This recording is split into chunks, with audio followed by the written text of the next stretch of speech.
துதி செய்ய தொடங்கியதும் எதிரிகள் தங்களுக்குள் வெட்டுண்டு மடிய செய்தி.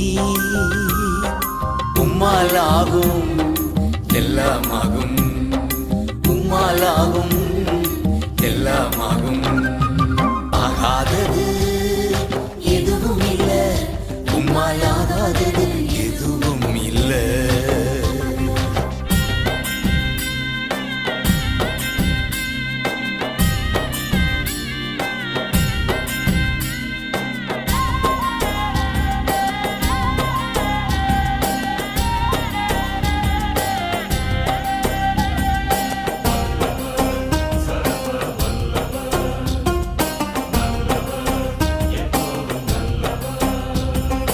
அலங்கார வாசலிலே அலங்கோல முடவன் அன்று நடந்தானே இயேசு நாமத்தில்.